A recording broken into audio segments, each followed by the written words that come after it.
Aprendí Emprende abre las puertas a la primera artista internacional porque nos moríamos de ganas de tenerla en casa. Ella es Andrea Vadillo, una talentosísima mexicana, ejemplo de perseverancia, que vino a compartirnos una historia súper inspiradora. Descubre con ella cómo transformó un evento doloroso en una oportunidad para expresarse mediante el arte. Nos habla de la importancia de comenzar antes de estar lista y de cómo un artista le pone valor a su trabajo. Andrea nos transmite un mensaje poderoso de cómo el arte nos salva, una hermosa iniciativa que nació de su necesidad de ayudar a otras personas. Si eres un artista, estudiante de arte o simplemente estás buscando inspiración para creer en tus sueños, no te puedes perder esta plática entre Andreas. Comenzamos.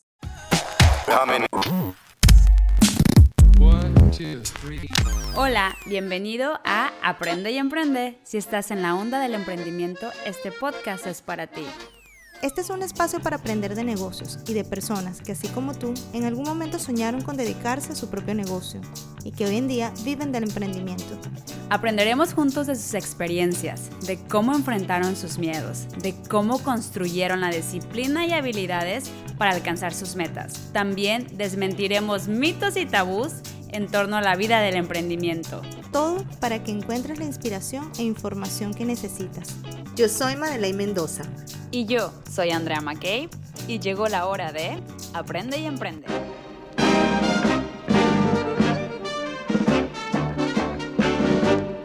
Hola, bienvenidas y bienvenidos a un episodio más de Aprende y Emprende.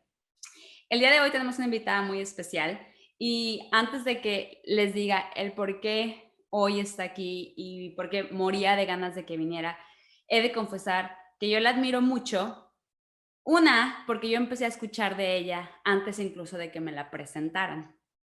Varias personas a mi alrededor estaban diciendo, oye, ¿conoces a esta chica que acaba de llegar de México, que es súper talentosa, es artista?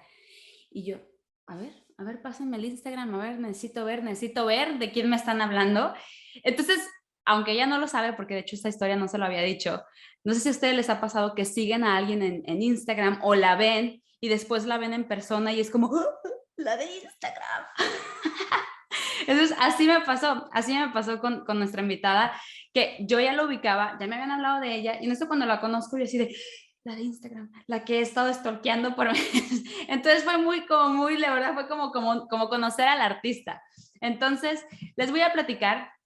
El nombre de nuestra invitada de hoy es Andrea Vadillo Sariñana. Ella es de Saltillo, Coahuila, egresada de la licenciatura de Artes Plásticas en el 2017. Cuenta con 3 exposiciones individuales y más de 25 colectivas.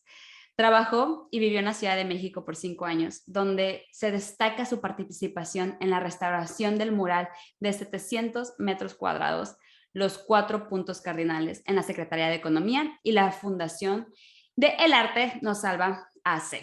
Actualmente reside en Dublín, Irlanda, donde desarrolla su último proyecto, Escribir también duele. Entonces, con esta maravillosa bienvenida, por favor, Andrea, bravo para ti, ¿cómo estás?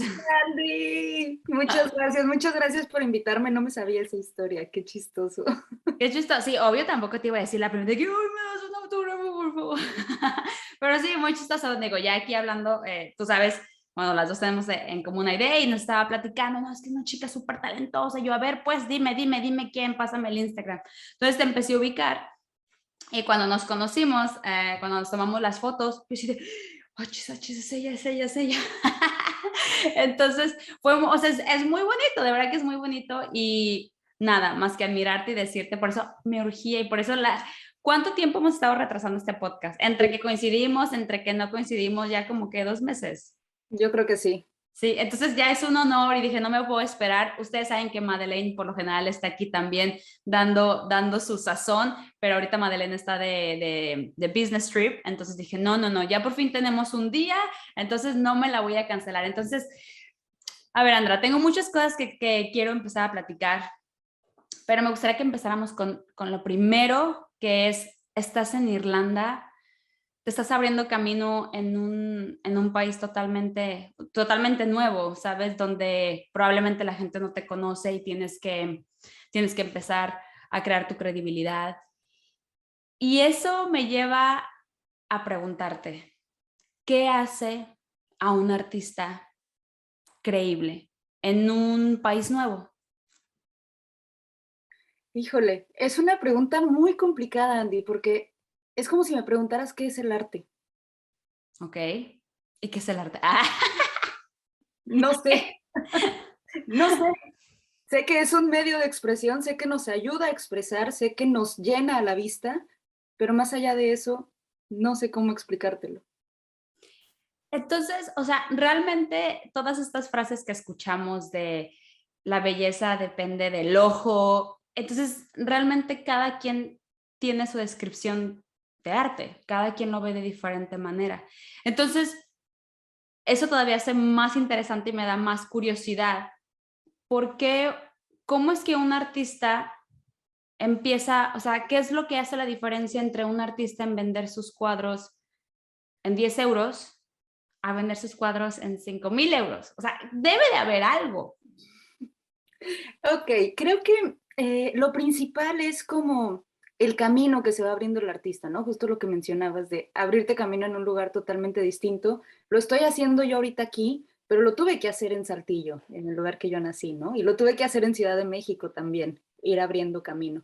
Entonces, eso es una de las cosas que van valuando tu obra como artista, que te va dando credibilidad, el ir teniendo exposiciones, el ir dándote a conocer dentro del medio artístico.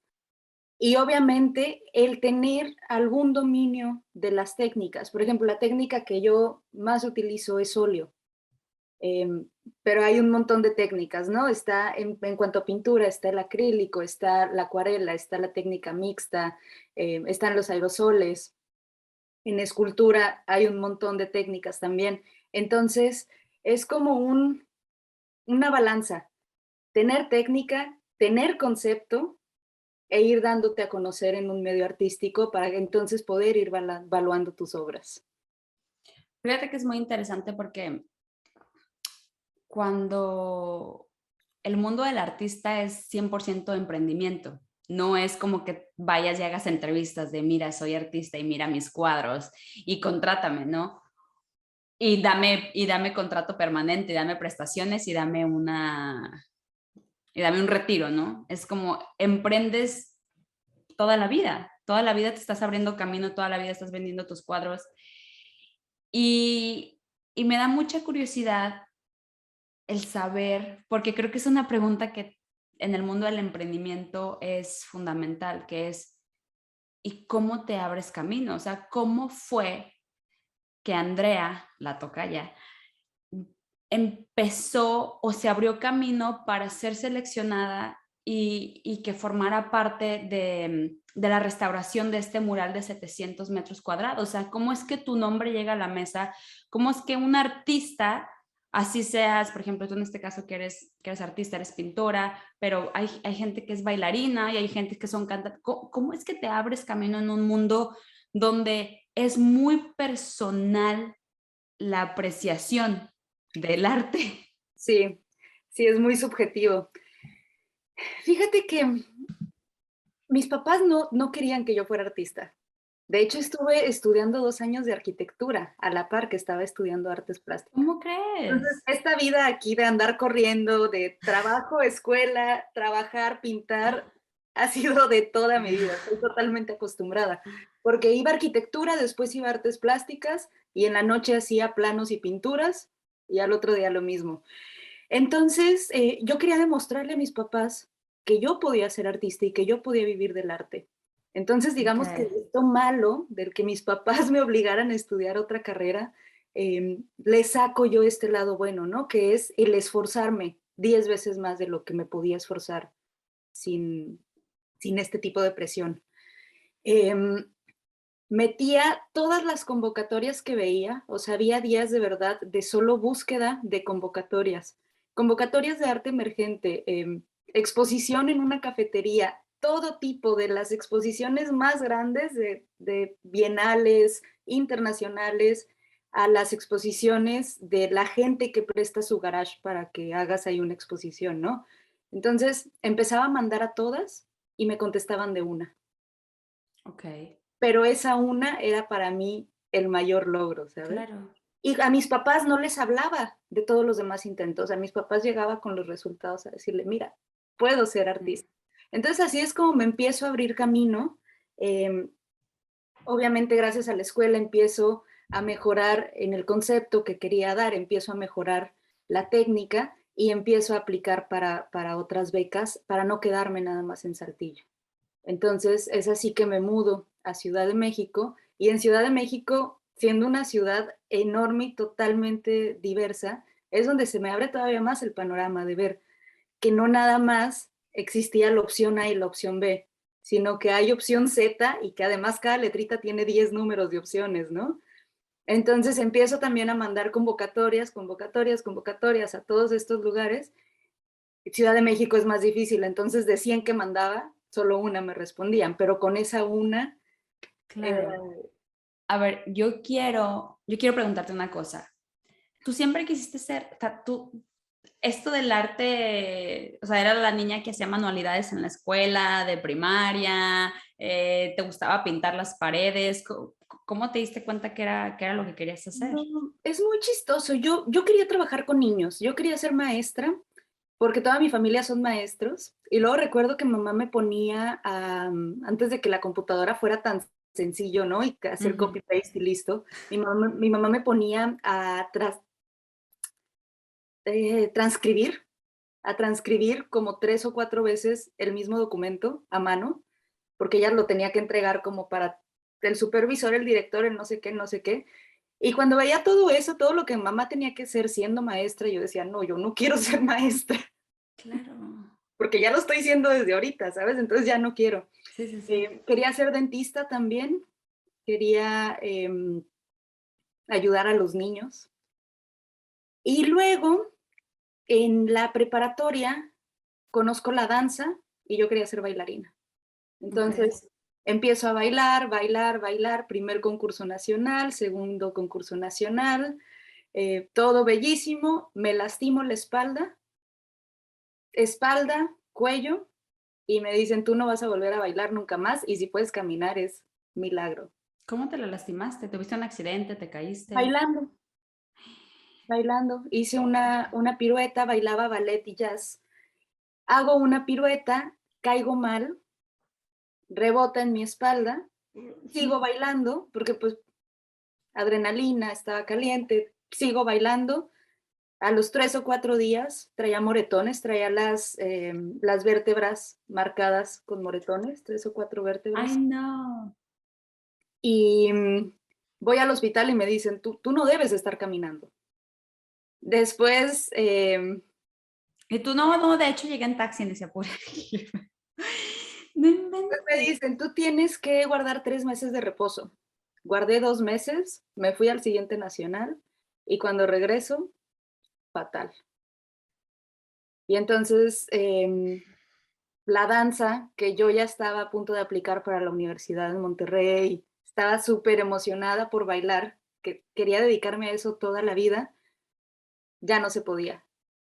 Y entra una tristeza enorme porque yo había encontrado ya a lo que yo me quería dedicar toda la vida, lo que yo quería hacer, había encontrado mi sueño, mi pasión, y de repente me dicen, no, no puedes. Y así es como descubro la pintura. Empiezo a pintar y siento esa misma pasión, ese mismo sensación de poder liberar todo, lo encuentro en la pintura. Y entro a la Escuela de Artes Plásticas sin saber dibujar, Andy, sin saber pintar, sin saber absolutamente nada. Y tú, fíjense que soy, oye, como cuando vas a un trabajo y dices, no tengo experiencia, pero soy bien buena aprendiendo, ahora aprendo bien rápido. Así, ¿no? Fíjense que no sé qué es el óleo, pero aprendo bien rápido.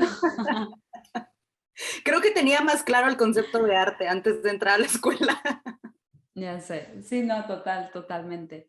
Oye, qué interesante. Oye, yo sé que la historia es diferente, pero estás contando tu historia y es inevitable acordarse de la historia de Frida Kahlo. Sabes que ella a través de un accidente fue como pues su papá que le hizo esta montura para que empezara a pintar. Entonces, pues bueno, o sea, es que realmente siempre hay muchos aprendizajes de cada cosa y es entender cómo de todo se aprende y cómo de toda situación se puede, o sea, se puede sacar algo, porque realmente, Andrea, vamos a ser súper sinceros, en una situación tan difícil donde tu sueño y tus ilusiones y lo que tú creías que era tu futuro se para, pues tuviste, la moneda siempre tiene dos caras y pudiste haberte ido por el de maldita sea, pobre de mí y bueno, y como sabemos que mucha gente literal toma esa versión, pero tú te fuiste por la otra. Entonces, ok, llegas a la escuela y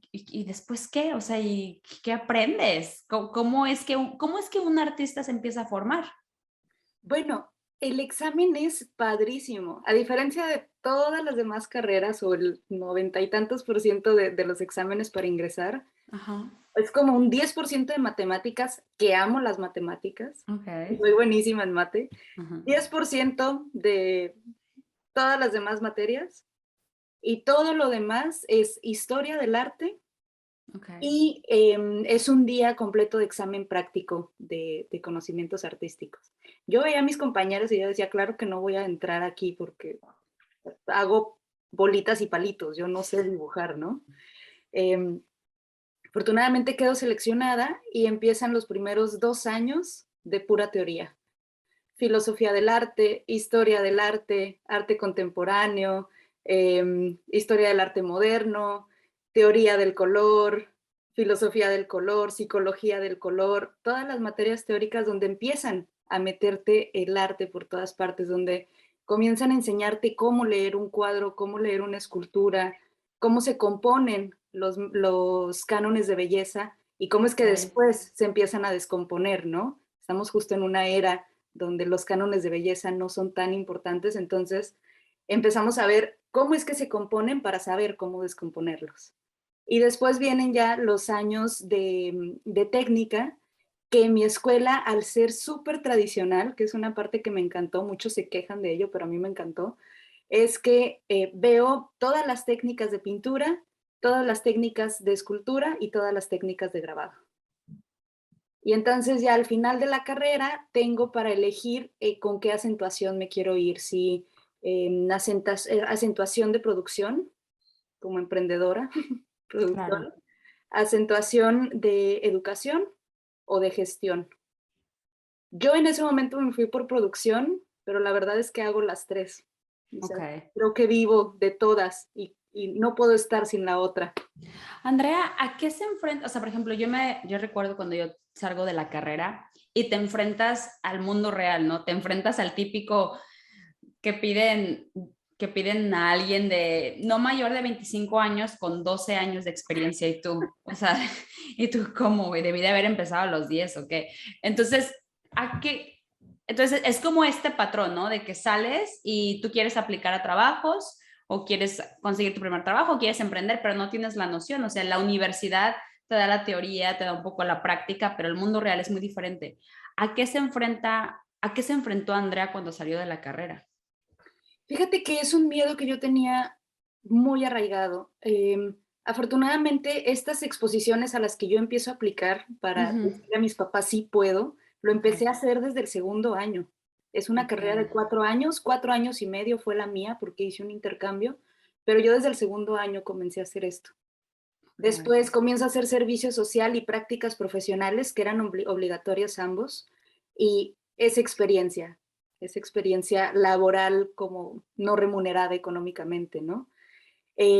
Hago el intercambio a Ciudad de México, a La Esmeralda, la escuela donde estudia Frida Kahlo, y empiezo a hacer experiencia también allá. Entonces, creo que ya tenía una buena experiencia, siempre se puede más, obviamente, pero tenía una buena experiencia antes de salir de la universidad. Y Ok. entonces, cuando me entrevistaban, cuando iba a una exposición, cuando me presentaban con alguien, decían, mira, ella es Andrea y es estudiante todavía. De hecho, di una conferencia en la UNAM Ok. y yo era la única estudiante, todos los demás eran licenciados, maestros, doctores, y yo era la única estudiante, y yo me sentía de, o sea, qué padre, pero no sé qué estoy haciendo aquí. El síndrome del impostor, ¿no? ¿De qué fue Sí. la conferencia? De integración en el campo del arte. justo esto, de cómo, ¿Y por qué crees que te seleccionaron a ti siendo estudiante? porque creo que ya lo venía haciendo de unos años atrás. Genial. Entonces, Eh, cuando cuando estaba a punto de graduarme, me empezó a entrar muchísimo miedo, justo por lo que dices. Yo decía: "Okey, estoy haciendo experiencia, pero ahorita tengo como las alas protectoras de la escuela", ¿no? claro, De el decir: renombre. "Ella es estudiante, ella viene de tal universidad, voy a salir y ya voy a ser Andrea, y punto". Sí, sí, literal. A mí, a mí me cuesta mucho entender y creo que es algo que también es responsabilidad social y de hecho en la primera plática que tuvimos tú y yo, a lo mejor no te acuerdas, pero yo te decía, ¿cómo es, cómo es que tú, cómo es que tú te posicionas o cómo es que tú llegas a cierto sector a vender esto diciendo que cuesta tanto y que la gente vea el valor, ¿sabes? O sea, por ejemplo, yo ahorita veo en tu background que está precioso, por ejemplo, veo el arte nos salva y bueno, ahorita quiero que lleguemos a eso. Vamos a suponer que tú vas a una exposición y pones tu cuadro y dices, este cuadro vale $10,000. ¿Cómo haces que la persona que pase y que pregunta, o sea, vea el valor? ¿Cómo lo transmites? Sin que te conozcan, porque no puedes estar ahí vendiendo tu arte todo el tiempo. A lo mejor va a haber ocasiones que solamente envíes tu arte a una exposición y tú no vas a estar ahí. ¿Cómo es que tú puedes transmitir eso? La pregunta más difícil que puedes hacer. No, tenemos que aquí entender, porque creo que también es muy importante decir cómo es que tú te pones tu precio, cómo es que tú valoras tu trabajo. Entonces, empecemos, empecemos por lo primerito. ¿Cómo es que Andrea valora su trabajo? Cuando tú terminas, ¿cómo es que tú valoras tu trabajo? ¿Cuánto conocimiento hay detrás de una pintura de Andrea? Okey, de la manera que yo lo valoro es básicamente por centímetro cuadrado. Ok, Metro cuadrado interesante. que yo pinto es centímetro cuadrado que yo cobro. Ok, Ahí mi formulita para yo multiplicarla con los precios que previamente, ciertas galerías me ayudaron, que está como este otro rubro del arte, ¿no? Hay valuadores, hay galeros que te van aconsejando de cuánto es lo que puedes vender, lo que debes de vender, que dependiendo del currículum que tengas. Entonces, yo es como lo hago, centímetro cuadrado, centímetro que vendo. No importa si ese centímetro cuadrado está blanco o no importa si ese centímetro cuadrado tiene la parte más complicada y detallada de todo el cuadro. ¿Y qué hay o sea, qué hay detrás de cada centímetro cuadrado? ¿Qué haces tú? O sea, aparte terminaste la universidad y, por ejemplo, llevándolo esto a lo práctico, ¿no? Por ejemplo, yo tengo una licenciatura, después tengo una maestría, después tengo diplomados, certificaciones. ¿Es lo mismo en el mundo del arte? O sea, hay maestrías, diplomados, certificaciones. ¿Qué hay detrás? Cada centímetro cuadrado tiene un valor. ¿Por qué? ¿Basado en qué? O sea, desde Andrea. En mí, basado de la licenciatura, obviamente, después de las exposiciones, después de los premios que he ganado y de la técnica que puedo dominar. ¿Y qué tan fácil te es ponerte un precio? ¿Es fácil o difícil? Es totalmente difícil, totalmente difícil. O sea, y te lo comento a lo mejor de verdad porque aquí en este podcast es literal aprende y emprende. Entonces, trato de darle las herramientas, o sea, lo más que se pueda a las personas que nos están escuchando para decir cuánto cobras por tu servicio, cuánto cobras por tu producto.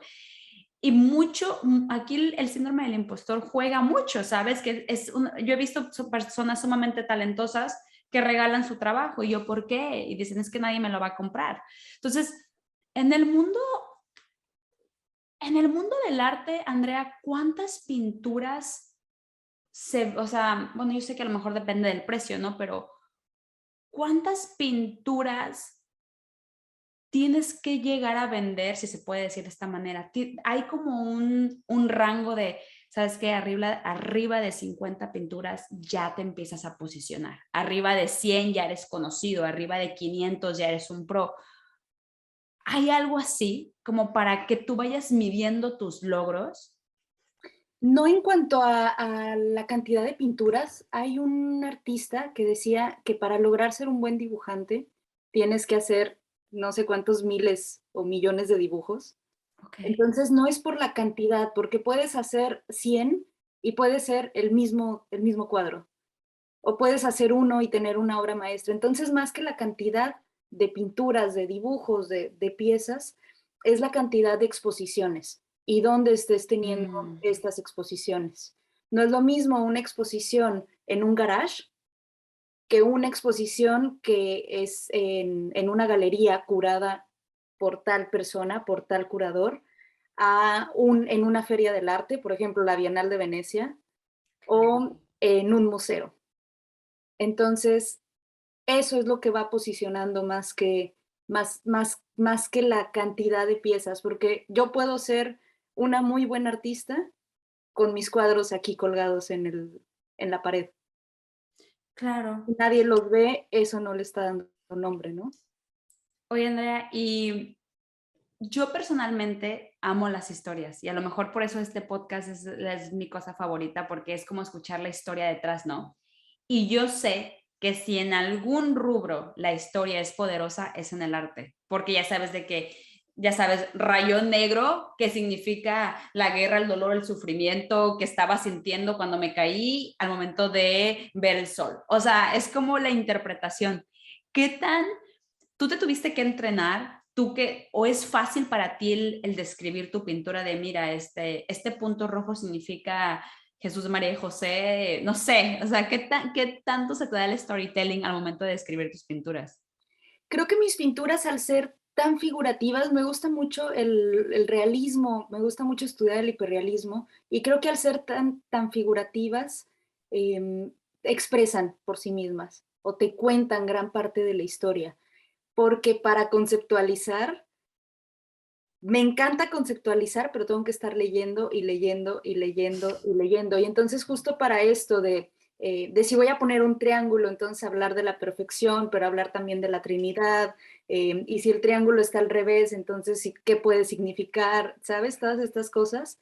Eh, Me lo he pasado estudiando diccionarios de simbología en la religión, que me encanta como esta contradicción Wow. que hay entre la sexualidad y la religión, que la sexualidad es uno de los temas que he abordado desde que empecé a pintar, ¿no? Entonces, sí, pues es muchísimo de estar estudiando. Aquí tengo justo un libro que no he podido leer porque está en italiano y mi mente no puede estar cambiando entre tantos idiomas Sí. tan rápido. El funcionamiento de la imagen del Renacimiento al Instagram. O sea, cómo es que las mujeres Ah, se vuelven las imágenes se las vuelven imágenes. tan famosas en nuestros ojos, ¿no?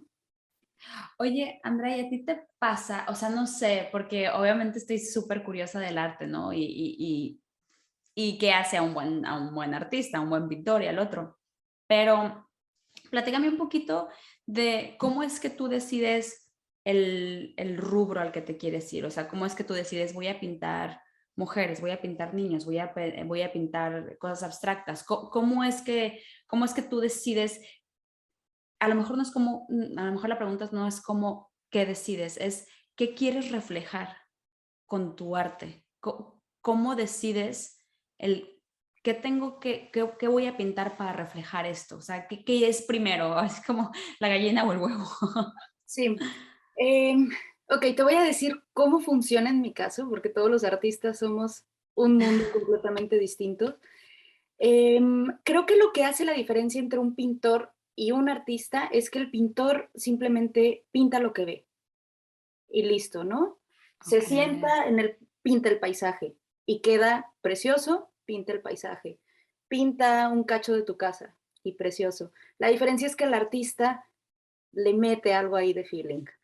Ok. Entonces, Cuando yo estaba haciendo mi tesis, no tenía que hacer tesis, ya después me enteré, pero no sabes cómo lo agradezco. Yo decía, ok, necesito hablar desde mi corazón, desde mi alma, Okay. para poder hacer esta diferencia, ¿no? O sea, ¿qué es lo que va a hacer que, por más de que tenga la técnica igual a otro artista o a otra persona, qué es lo que va a hacer que yo sea diferente? Hablar desde mi interior. Okay. Entonces, en ese momento, vengo yo de una familia conservadora, muy, muy, muy conservadora del norte de México, y la sexualidad era algo que a mí me estaba atormentando. El no entenderme, el no entender esta represión de la sexualidad en las mujeres, el no entender qué es ser mujer, era lo que me estaba atormentando muchísimo. Entonces comienzo a investigar, comienzo a conocerme, comienzo a investigar, a indagar qué es la sexualidad femenina. Y es Okay. ahí donde empiezo a partir. Entonces, empiezo a hablar un poco de la sublimación en el arte, de la sublimación término del psicoanálisis, de cómo el arte ayuda a sublimar emociones, ayuda a sublimar ciertos traumas, ayuda como método de defensa. Y me voy por ese rubro hasta que siento que me conozco, hasta que siento que comienzo a hablar, que comienzo a saber quién soy yo y qué es ser mujer, qué es ser Andrea. Eh, dime. Necesito entender, necesito, no, quiero entender, ¿de ahí nace tu proyecto del arte nos salva? O sea, ¿a ti de alguna manera el arte te salvó? El arte me ha salvado infinidad de veces y me salva a diario. ¿En qué aspecto? O sea, espérate, antes de que me digas en qué aspecto. Yo cuando me siento frustrada o cuando estoy enojada o cuando estoy en mis días que casi, casi dices, por qué sigo respirando? Jamás se me ocurriría agarrar un lápiz o colores o desahogarme a través del arte. Entonces, ¿cómo es que a ti el arte te salva? ¿Cómo es que nos puede salvar? La música te cambia el día, Sí, total. una película te cambia el día, Sí, total. entonces el arte te salva. Sí, ¿sabes? Sí, total. O sea, tenemos como que, o personalmente tenemos este cajón, como de caballo, ¿no? Que el arte son pinturas y colores y punto. Sí, sí, creo que estamos acostumbrados a verlo de una manera muy elitista y el arte está en todas partes. Qué buena manera de callarme la boca. Muchísimas gracias. No, pero es que es cierto, o sea, es cierto. O sea, o sea, yo me pongo a bailar, yo me quiero cambiar o sea, el feeling y me pongo a bailar y pongo música. Y, ok, entonces, ¿cómo es que a ti el arte te ha salvado? Em, bueno, primero cuando me dicen no puedes ser bailarina y encuentro la pintura, ahí fue la primera vez que me salvó. Estaba en una clase justo conociendo la historia de Yoko Ono, que no sé si sabías que Yoko Ono es artista, No. artista visual. Arte contemporáneo muy locochón, pero es artista. Y estábamos hablando de cómo Yoko Ono conoce a John Lennon. Ok. Y entonces es ahí donde digo, el arte enamora, el arte nos salva. Encuentro como esta relación gracias a la historia que conozco de Yoko Ono y John Lennon. Y después comienzo a ver cada que me sentía aburrida, cada que estaba triste o cuando he caído en depresiones, que he estado en depresiones muy fuertes y por Ok. mucho tiempo, el arte siempre ha sido eh, mi escape. Qué El arte bonito. siempre me regresa a la vida. ¿Y cuál es tu proyecto del Arte Nos Salva? ¿Qué es el Arte Nos Salva como proyecto? El arte nos salva, nace primero como intervención urbana, Ok. poniendo esta frase, un sticker que decía el arte nos salva en todos los lugares. Hay uno en el muro de Berlín, hay de verdad en muchísimas partes. Y me gustaba como el diálogo, ¿no? Lo pegaba por ahí y luego me alejaba y esperaba a ver qué era lo que la gente opinaba. Entonces había gente que se enojaba cuando estábamos como cerca de iglesias o algo así. Había gente que se enojaba, pero había gente que empezaba a dialogar en torno a ello. Yo decía, con eso me quedo, ¿no? Mientras este incite al diálogo, está perfecto. Después, en el temblor del 17, en Ciudad de México, en el temblor del 19 de septiembre del 2017, yo estaba entregando mi tesis en Saltillo. Yo ya vivía en Ciudad de México, pero regreso a Saltillo cuando es el temblor. Y en ese momento yo estaba muy mal de no poder contactarme con mi familia, con mis amigos en Ciudad de México. Entiendo que están bien, pero toda la comunicación se corta y sigo yo con mi tesis, esperando, estando ahí atenta al teléfono, sigo pintando y de repente me cae el 20 de lo que estaba pasando a unos cuantos kilómetros en Ciudad de México, ¿no? Y digo, ¿cómo le puedo transmitir esto a los niños? ¿Cómo le puedo transmitir esto a la gente que está sufriendo este temblor, de que el arte les puede ayudar a sanar, a expresar todo esto que están viviendo? Porque un temblor no es nada fácil. No sé si tú los has vivido, Claro. Andy, pero un temblor es algo. Fíjate que, o sea, muy chistoso porque en sí yo no he estado así como que, digo, en Guadalajara, yo soy de Guadalajara, no es una ciudad en la que tiemble, Ay, pero tembló hoy en Puerto Vallarta. así, bueno, me vengo enterando. Sí, literal, bueno, qué bueno que me dices, porque de hecho, bueno, mis papás ahorita no están en Puerto Vallarta, pero viven ahí, voy a marcar. Qué bueno que me dices. Pero sí, o sea, realmente no es, no lo he vivido como tal, más sin embargo, solamente el hecho, o sea, puedo llegar a conectar con ese dolor, porque cuando estás lejos, por ejemplo, yo que estoy en Irlanda, mis papás en México, mi familia en México, el hecho de que no me contesten el teléfono a la primera me pone de nervios. O sea, ¿por qué no me responden? O sea, como que a lo mejor también vivimos ya en un mundo tan conectado que el hecho de no saber es como ilógico, ¿no? ¿Cómo es posible que no sé? ¿Cómo es posible que no me puedo conectar? Entonces, solamente de imaginar esto, o sea, el estar tener a familia, amigos en un ambiente tan, o sea, tan doloroso como fue ese temblor en sí que fue devastador y no poderte conectar, me imagino, no, o sea, literal pensar si tu familia está viva o muerta debe de ser algo inimaginable, inimaginable. Y a mí lo que me preocupaba muchísimo era, obviamente empiezo a ver todas las noticias, ¿no? Yo creo que la gente de otros lugares nos empezamos a enterar antes que ellos, Sí. em, porque quienes vivieron el temblor muy fuerte, pero no destrucción, simplemente estaban incomunicados. Hasta que empezaron como a caminar y empezaron a escuchar todo el caos, fue que se enteran de la gravedad de esto, ¿no? Y me preocupaba muchísimo los niños, porque es tan terrible un temblor para un adulto, tanto como para un niño, pero los adultos, algunos de ellos vivieron el temblor anterior. Ok, sí. ¿Qué fue que en el 80 y tantos? 88. Ahí, ahorita se me fue el número, 89, creo que 89.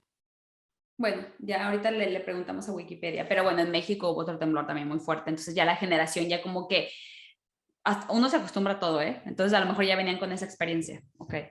Entonces, para los adultos era difícil. Los adultos estaban en shock. Y normalmente tú como niño, si tienes un problema, si te están bulleando en la escuela, si tu primito te bulea, si lo que sea, pues acudes a los adultos, ¿no? Acudes a tu papá, acudes a tu maestro, acudes a un adulto, a tu hermano mayor si quieres. Pero ¿cómo un niño podía acudir a un adulto si el adulto estaba igual o más asustado con este tema del temblor? Ok, sí. Igual más dañado, Ujú. más Sí, todo. perturbado. Sí, sí, sí. Entonces ahí fue donde dije, ok, yo quiero ayudar a todos los niños que sea posible. Entonces, gracias al Arte Nos Salva, empiezo a hacer unos dibujos, unos dibujos para colorear que hablaban sobre el temblor, que hablaba de cómo es que funcionan las placas tectónicas, por qué tiembla, eh, qué hacer durante un temblor, qué hacer después de un temblor, quiénes fueron los estados y los países que se solidarizaron con México y mandaron ayuda, como todo en torno a ese temblor, todos los perritos que estuvieron ayudando, les hicimos también ahí un dibujito.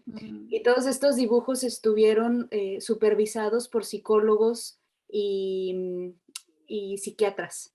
Ok. para que las líneas, para que cualquier dibujo comunicara lo correcto, ¿no? Porque justo lo que decías, de repente puedes poner una línea, en vez de ponerla horizontal, la pones diagonal y cambia completamente el discurso. Entonces, mi sueño era imprimir un montón de libros y además llevárselos con colores, hacer brigadas artísticas donde pudiéramos explicarles a los niños cómo era que esto funcionaba y que lo vieran como algo pues que nos puede pasar a todos, pero también que pudieran externarlo, porque era como un tema tabú en las familias, no se podía hablar del temblor, nadie quería hablar del temblor. Ok. Entonces, todo el mundo me dijo, Andrea, no vas a poder, no vas a poder y no vas a poder. Lo platiqué con mi abuelito me dijo, ¿quieres hacerlo? Bueno, Ujú. pero hazlo y hazlo chingón. Ok. Y entonces se empiezan a sumar un montón de ayudas de todo el mundo. Comienzo a recibir donaciones de todo el mundo. Ay, se me puso chinita la piel. Ay. Sí, estuvo lindísimo. En Saltillo, una editorial independiente cobró nada más el material, Ok. nos regaló toda la impresión. Literal, quienes me regalaban hojas de máquina, hojas de tamaño carta, se las llevaba yo a la imprenta y le decía, aquí hay menos de material, por favor. Y logramos sacar una primera edición de 2000 libros, comprando un montón de colores. Y mochileando, me fui a Ciudad de México. Bueno, ahí la Esmeralda me apoyó con esta primer brigada. La Ok. Esmeralda, la escuela, y fuimos a dar la primer brigada al colegio Repsamen, que es el Ok. colegio el más hablado del temblor, ¿no? Ok. Y mochileando me fui a Oaxaca, a Michoacán, a Puebla y a Guerrero. De ¿Y repente, qué encontrabas? O sea, ¿qué veías? pueblos destruidos, escuelas destruidas, niños tomando clases afuera, en el patio. Obviamente, siendo un tabú, nadie hablaba o sea, el temblor era evidente porque estaba todo destruido, pero nadie hablaba de ello. ¿Tú por qué crees que sea? ¿Tú por qué crees que lo vemos y no lo vemos? ¿O por qué crees que no lo queremos hablar? Que creo que es algo que daña muchísimo. Que es que no sé qué daña más, si la verdad o esconder la verdad. O sea, es que no, llega un momento en que, que te pones a pensar, necesitamos respuestas, porque nadie nos da respuestas, ¿no? Sí. Entonces te vas y ahorita, ¿dónde está el arte nos salva? Ahorita, ¿qué proyectos vienen? ¿A dónde quieres abrir mercado? ¿Qué apoyo necesitas? ¿Cuál es la visión que tú quieres para el arte nos salva? El arte nos salva después de eso, se mueve un poquito, se abre camino, no nada más al tema del temblor y a niños, sino que comienza a cualquier tipo de comunidad vulnerable que necesite ayuda, gracias no sé, de repente si tenemos donaciones de ropa para mujer, buscamos dónde llevar ropa para mujer, pero les damos una clase de arte, de Ok. historia, de pintura, dependiendo de cómo veamos, de qué es lo que les esté gustando en ese momento, ¿no? Entonces, comenzamos como a expandirnos, pero justo en este momento el arte nos salva está en suspensión de actividades porque Claro. estoy yo acá en Irlanda. Eh, ¿Qué es lo que me gustaría con el arte nos salva? Que no tenga fronteras, que el arte nos salva verdaderamente pueda ayudar a tantas personas como sea necesario en todos los sentidos, pero también haciéndoles saber cómo el arte puede estar en sus vidas y el arte puede ser muy bueno para sanar, para hablar, para contar. Sí, y te voy a decir una cosa, de verdad que estoy segura que para la gente que nos está escuchando, esto ha sido muy refrescante, el dejar de pensar que el arte, una, solamente es ir a museos y ver pinturas colgando, o sea, hay muchas representaciones del arte y hay más allá esa expresión, por lo menos de mi persona, ¿sabes? Esa expresión y está en todos lados y creo que sí es importante que sean temas más comunes al hablar. ¿sabes? O sea, creo que también lo platicamos en la primera vez que nos conocimos, que yo te decía, me da mucha pena, soy totalmente ignorante. No sé qué es el arte, no sé qué es la pintura, no sé qué es el óleo, no sé qué es, o sea, y me da hasta cierto punto un poco de pena, pero llega el momento de decir, ¿y por qué no investigo? ¿Por qué no me empapo? O sea, ¿por qué prefiero aventarme un podcast de economía? Porque, bueno, es dinero, ¿no? Y a todo el mundo le importa el dinero y dónde estás poniendo tu dinero. ¿Y por qué no escucho un podcast de arte? O sea, ¿por qué no entiendo? Entonces, creo que también es importante el que nosotros nos empezamos a romper tabús. ¿Cuál tú crees que es el primer tabú? ¿Qué es lo que más escuchas en el arte? Que es elitista. Ok, o sea que solamente los ricos, por ponerle un nombre, que solamente los ricos pueden tener acceso. Sí. Ok, ¿y tú qué le dirías a alguien que piensa? O sea, vamos a escuchar que alguien nos está diciendo decir, obvio, solamente es para ricos. ¿Tú qué opción le darías a alguien que tiene ese tabú? Justo lo que mencionamos antes, que el arte está en todas partes. Tal cual. Fíjate que en Guadalajara hay una área que se llama Chapultepec, no sé si lo has visto, y todos los domingos van los artistas y ahí se ponen, y es muy coloquial, ¿sabes? Es muy campechano, tú vas caminando, ves los murales y es muy, muy bonito. Entonces, a ver, Andrea, ya vamos para la recta final. Dime, ahorita estás pintando, tienes tus obras aquí en Irlanda, todavía tienes tus obras en México, haces bajo pedido o tú eres una persona que cuando tienes la inspiración pintas y después vendes. ¿Cómo es que la gente puede tener tus obras? De todo lo que mencionaste anteriormente, tengo algunas piezas en Ciudad de México, justo de esta serie. Ok, Estas son las únicas 3 piezas que tengo aquí de la serie de Escribir también duele. Entonces tengo 3 piezas aquí de mi autoría, como Andrea Vadillo. Tengo alrededor de 10 piezas en México ok. y estoy haciendo piezas también bajo pedido. Excelente, excelente. Entonces, bueno, los que nos están viendo, los que nos están escuchando en Spotify, váyanse a YouTube para que realmente vean de las piezas que Andrea nos está hablando, pero me parece súper interesante.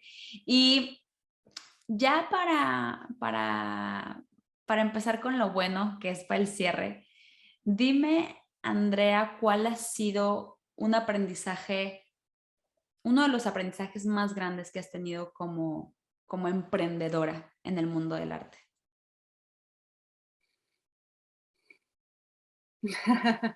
Ok, hablando económicamente, que híjole, cómo me doy cachetadas cada cuadro. Ujú. Em, Cobrarlo bien y pedir 50% de adelanto. Qué buen consejo. A ver, cobrarlo bien y dar, o sea, ¿por qué? ¿Qué te ha pasado anteriormente? Me ha pasado que termino cuadros, sean súper fáciles o pase días, noches enteras en él. Me ha pasado que ya termino el cuadro, casi que voy y lo cuelgo en la casa y se desaparece. Es neta. Sí.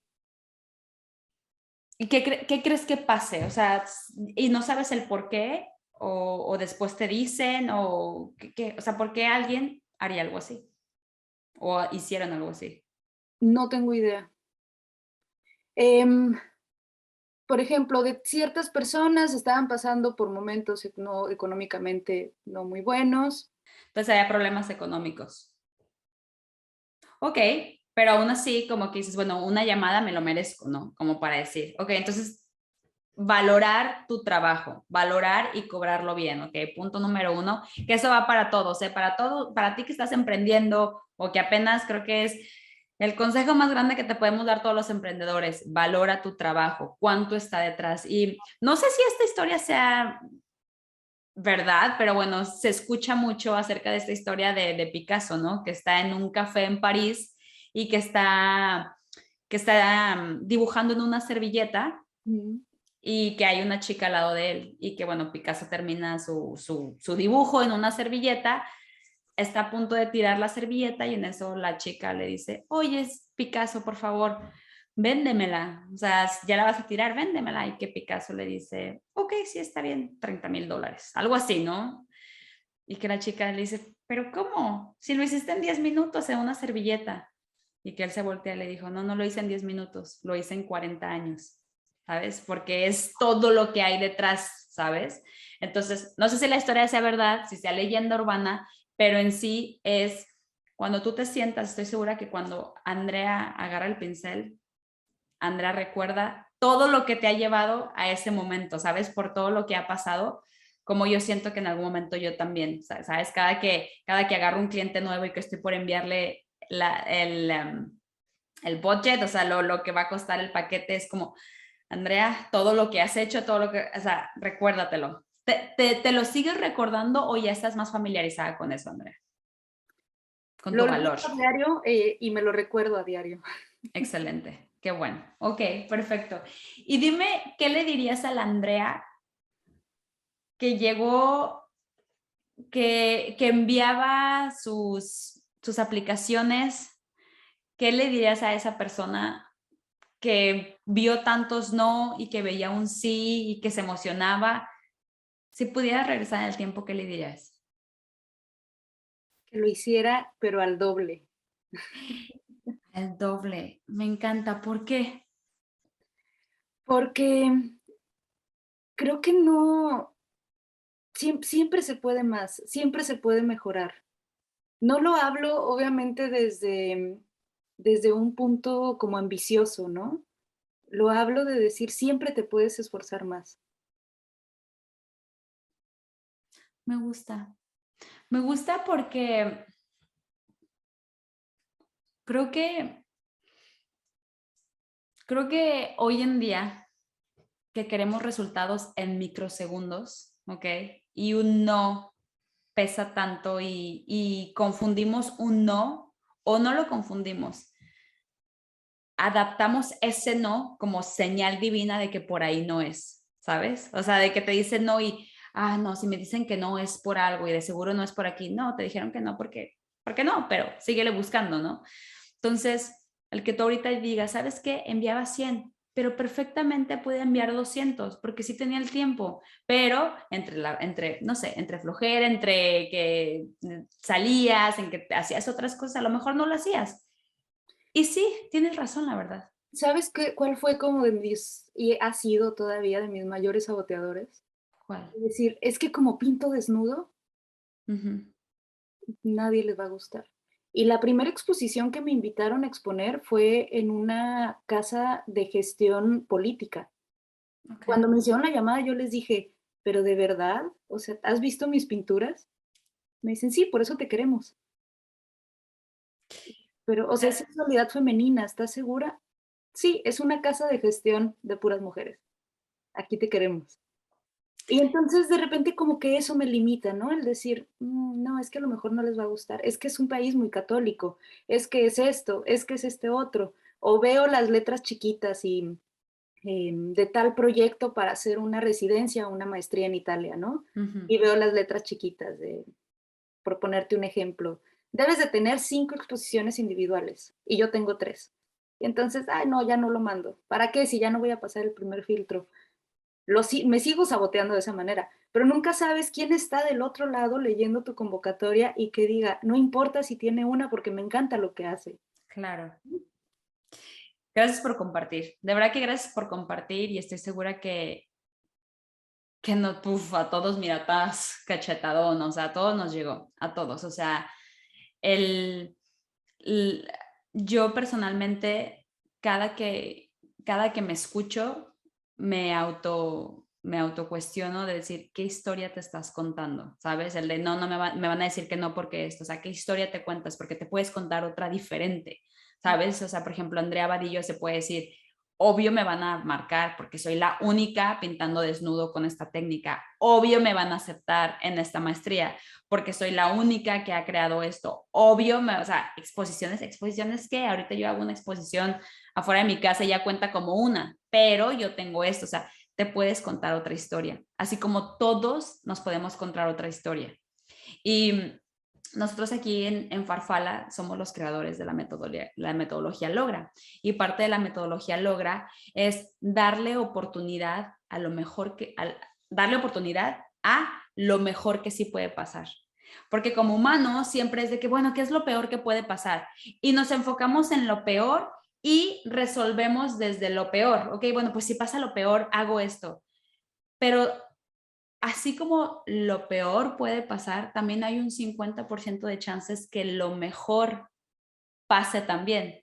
Entonces, algo que nosotros le decimos a nuestras emprendedoras es, ok, está perfecto, que empieza, no luego, pero es que si no vendo, pero es que si nadie me compra, pero es que si nadie... Y les digo, ok, perfecto, no vamos a hacer aquí, ya sabes,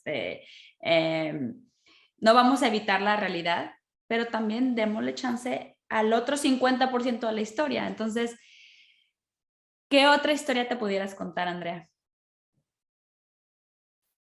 Que claro que se puede vivir del arte. Y esto se los digo a cualquier artista, a cualquier estudiante de arte que pudiera estar escuchándonos aquí. Excelente. Pues con eso nos vamos a despedir. Andrea Vadillo, muchísimas gracias por tu tiempo, por contarnos tu historia. Muero de ganas de ya tener un cuadro aquí tuyo en mi casa. De verdad que he visto. Por favor, déjanos aquí. ¿Puedes decirnos cuál es tu página web para que la gente te busque? andreavadillo.art, ART. Ok, ese es www.andreavadillo.art y también tu Instagram es... Mi Instagram es @vadillo.sarinana. Sarinana, perfecto. Y bueno, y de igual manera aquí les vamos a dejar todos los datos, pero Andrea, no me queda más que decirte gracias, de verdad, gracias de verdad que desde que estás en mi vida soy más enfocada en entender el arte, por lo menos ya sé que es el óleo. Llego a la casa y le digo a mi esposo, necesito clases de arte. ¿Cómo es posible que hoy no pude saber lo que era el óleo? Entonces, eso, ¿no? O sea, de verdad que y eso va para todos. Júntate con gente diferente porque cada que te juntes con gente diferente aprendes cosas diferentes. Y si te incomoda, y yo no tengo ninguna pena en decirlo, sigo siendo totalmente ignorante en el ámbito del arte. Pero bueno, cuando sabes que no sabes, tienes la oportunidad de aprender. Entonces, a ti que nos estás escuchando, sigue tus sueños, pero yo creo que en todo este capítulo episodio pudiste haber escuchado que Andrea se caía, se levanta, se cae, se levanta, y créeme, también sé que también aquí en Irlanda se ha caído y se sigue levantando todos los días. Entonces, tenemos que hablar, en el segundo podcast vamos a tener que hablar de tu proyecto de escribir también, ¿cómo es? Escribir también duele. Escribir también duele, que se ve, interesantísimo, sobre todo ahorita que se está mencionando tanto el journalismo y el escribir. Te tenemos que tener de regreso, Andrea. Muchísimas gracias. Claro que sí. Andy, muchas gracias. Nada que. Adiós. Muchísimas gracias por acompañarnos un jueves más en Aprende y Emprende. Si te gustó este podcast, no dudes en regalarnos un corazoncito, en seguirnos y compartir este episodio a quien creas que también le puede ser útil. Aprender es descubrir que las cosas sí son posibles. Así que nos vemos el próximo jueves en Aprende y Emprende. Gracias.